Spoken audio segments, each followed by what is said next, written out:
Hello, everybody. Welcome to this edition of Ahead of the Curve. It is April the 11th, 2025, and we're going to give a little update on the tariffs. Bo, have you been watching all the things that I are on have. playing? I've been keeping up with the tariffs. I'm a little bit worried. This has got a lot of uncertainty still in Yeah. the air as it's been going. But yeah, I have been keeping up with it. The deal yesterday where he walked back tariffs for all these countries, except for he walked back the reciprocal tariffs, except the 10% baseline tariff is in play. Right.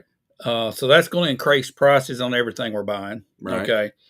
But then he hit China up to 145 as it stands today. China retaliates; they're up to 125, and then they called the Trump tariffs a joke. All right, so Yeah. they're back and forth right now, just little barbs flying. Yeah. In the meantime, we've got they said 70 countries, but I don't think 70 have showed up Yeah. to You've had a few negotiate. that are A they're few excited. They're are at the door, and then Yeah, Vietnam's one. I yeah, think India maybe. yeah. And they're talking, but nobody really knows Nobody anything. knows. So right now we're just living in uncertainty. Yeah, and it seems that they it's tit for tat. There's a shot gone to China, and then it's back.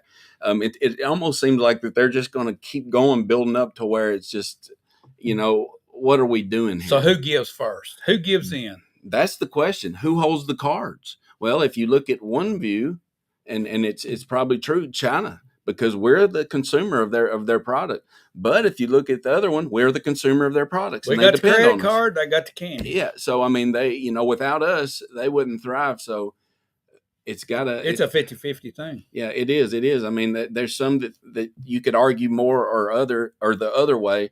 Regardless, it's both. It's two nations trying to work together. Here's the way I see it. After we talked the other day, Yes. talking about how's it going to affect us? Yeah. How's it going to affect you? How's Yeah. it going to affect everybody here sitting in Bedford County Mm. and in this area or in the whole country as far as that goes? If we don't get a deal made with China, we're not going to make all that stuff in the United States. No. We're not. No. There's no possible way. Well, I say there is a possible way, but there's not a possible way to do it and keep our prices where they are now. They're going to go 10 times what they are now. If something's costing you $1, it's probably going to be $10. And to get it running efficiently, it would probably take 20 years just to get everything. I mean, we are generations away from being a big manufacturer. Now, don't get me wrong, we have some spot manufacturing here. Now you'll see factories making stuff, but not to the but not to the magnitude that they're doing it in China. Right. And that's where us as the consumer are going to either pay these high prices or be less of a consumer, or let them work out a deal. Yeah. And everybody consumes and produces in their place. But that's where we're at, and I don't know when we're going to get any further. It seems like if not, it goes up. I think, and this is just my opinion, after watching the entire campaign and watching things before July when he got shot, when Trump took the shot, right after that's when Elon Musk came into the picture. Yeah. Before then, I didn't know where he was. I would see him since he bought Twitter and took that over. I saw that he was about free speech. Yes. I thought he, said, okay, he's got some conservative blood in him here. And then as things went on, I mean, he called himself Dark MAGA. Yeah. And he has stood up and said, this is the wrong thing to do. Yeah. I mean, he obviously he changed, and I believe it was a natural, he's a very smart individual, but I believe he had a political awakening because he did vote for Biden in 2020. And and he admits it freely. But I think he started really paying attention. Like, what am I voting for here? Yeah. He started paying attention. He started really thinking for himself and just applying a little bit of logic. And you see where he's at now. But I was the same way with him. And I don't know. All I know is a man tells me, and what I see. I know he has trouble speaking, but he gets it out good. They always said he has trouble with that, but I think he's a brilliant individual. He's pretty simple and plain. Yeah, it's not too might be slow coming sometimes. Yeah, I might think that I can't they say he's smart, but no, when you listen to him, it's just me and you talking. And the thing is, he is smart. I mean, he's not where he's at because he's dumb. So the richest man in the world says this is a bad thing to do. I mean, he could just pack up his bag and go to the woods and live very comfortably wherever he wants to on this planet and never worry about a price on anything. That's right. No, that's right. All right. So for him to say we should have zero tariffs everywhere, and that should be our goal. I agree with that. I think if we're going to have a free market means that you have basically capitalism Yes. in play everywhere. Yes, and a lot of countries, as we know, are not going to be. It's not going to sit well with them because they want to play with their own rules, their own way. And you know what? They have the right to do that. But here's the thing. You know, if it was spread out a little more, that's okay. Because right now it's like, yeah, the other countries tariffs, but China. You know, yeah, the other country, it doesn't matter, but China. If that was spread around a little bit more and a little, if there was a little more level playing field, the system would work, I think, like it's intended more, but it is how it is now. It's gotten, the balance is way out on producer and consumer. And this is going to get you in a trade war every time. When you have dominance of one thing on one side or the other, you know, they both are holding cards. We can't make anything. That's our problem. And it's going to take a long time. I don't see that happening. So some of that these would other be countries. That would be what would help us. Honestly, Europe is not making much. No, I mean, they're not. No, because we don't even mention the East Coast. I mean, this is really a West Coast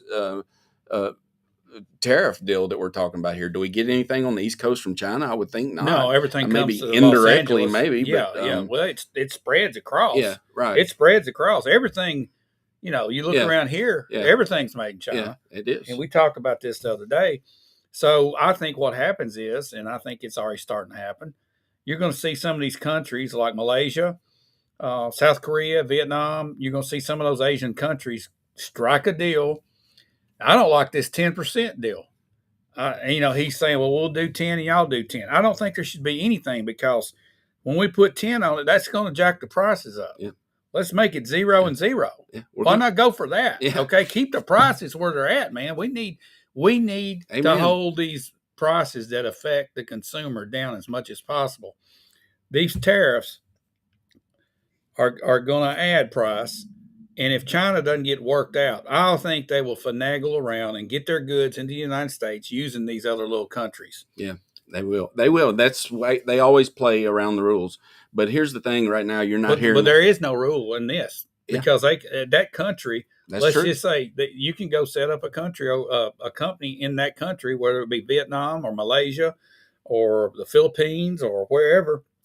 A Chinese company can go set up their own company there and funnel the goods there, and then ship it from there and avoid the tariff. Same thing, but except it's not them; it's helping us. Yeah. When they do, it's helping the U.S. consumer. Yeah, that's right. Okay, right. And they deserve a little extra for helping. I'm like, okay, so. Well, you know, I think right now though, a lot of people are seeing this is maybe we're talking about tariffs and they pass it on by. Nobody's feeling it yet. It's just words right now, but. Whenever we start feeling this, that's when go to Shopify. Yeah, exactly. Right now, that's already right now. They're starting to put surcharges on. They are. People are starting to get inklings, but not. I don't think your everyday transactions are. What's this Temu? Now. What's it called? Temu. Yeah, Temu. Go order something from there right there and see what happens when it comes in. What happens. It's not cheap. It's not as cheap as it was anymore. Is that no. It's like 140% more automatically. Exactly, because that's and what's China that showing ain't you. Paying that bill. Okay, you are. That's right. It's a tax on us. So I see I see the overall move, but we've said before, it's going to be it's not going to be easy. But I hope this all has to be a bluff because Trump knows that we can't just pop up factories overnight. He knows something. He knows, and he knows that the U.S. workforce ain't going to cut their labor costs a third down to a third of what it is now. They knows that's not going to happen. So this is all got to be a bluff and a poker game. Well, let's surely hope so. But it sure is getting a lot of people on the edge. How can it not when you see these numbers on things that like we depend on for livelihood? And if we're not using it, we're selling it or such. And we went from where we are right now to back up 4 weeks ago. We're having a meeting in the White House with Zelensky, and we were sitting there talking about him being making a crazy move, and Trump and them having a spat. Yeah, and we were talking about negotiating Russia and the Ukraine trying to come into that war. Now all of a sudden that just vanished. Yeah, what's going on there? It's gone. When's that bill coming back up? When they say, "Hey, we need more money," that's going to be coming up soon. So that's when we're going to talk about it, and that's where Zelensky might come back and with a different tune. But who knows? You're exactly right, I don't though. know. We haven't heard anything. I mean, It's our strange how media has just disappeared because of jumping on the tariffs. We got a lot of things going on at once, Bo. There is too much going on. Too much.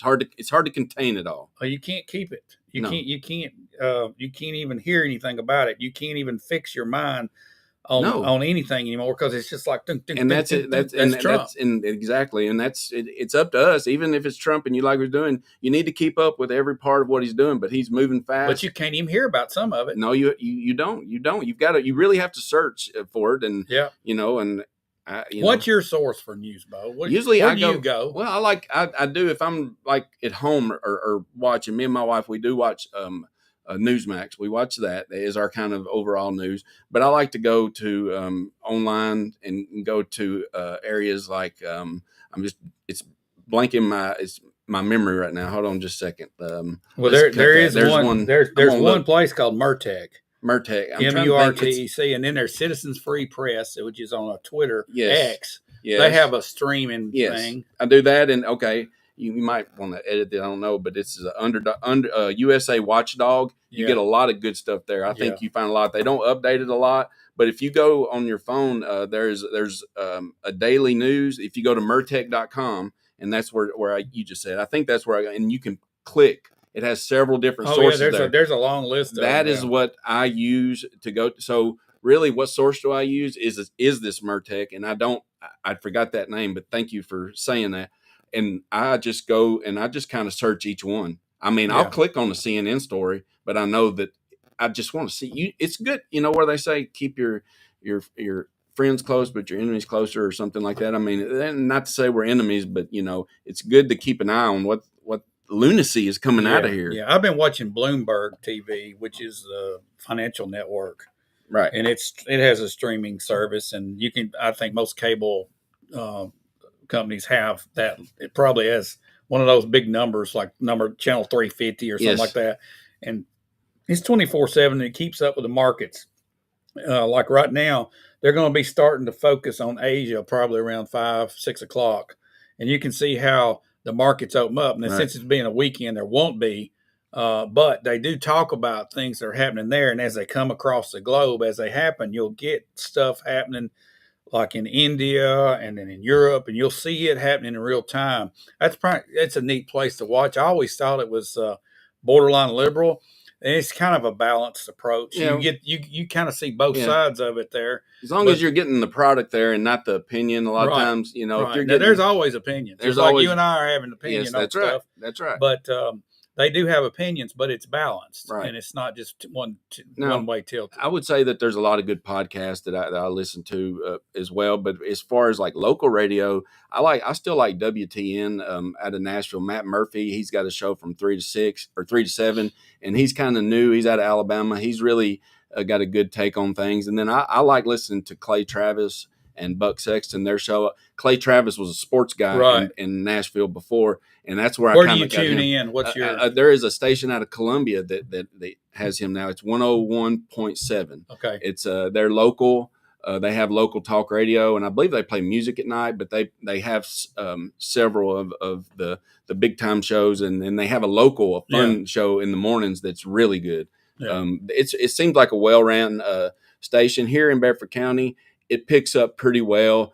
We're kind of on the edge though, but it can be a little bit. I always like listening to Clay and Buck, but you can get them on podcasts as well. Yeah. Well, that's good to know, different sources that are out there. And I think it's important for everybody out there to pay attention to what's going on. Yes. You can bury your head in the sand if you want. You can. But it's not wise to do that because you will be behind the curve. Yes, you will. And you want to get ahead of the curve. That's right. Always ahead of the curve. Well, thanks for watching, everybody. We're going to come back again probably first part of the week and give an update on this. And there's a lot of other things happening in our state that we might want to talk about at that point. But right now, that's all, Bo. Yep. We're going to watch this over the weekend. And I bet Monday morning there's going to be a different story on this. It's changing quick. It's changing quick.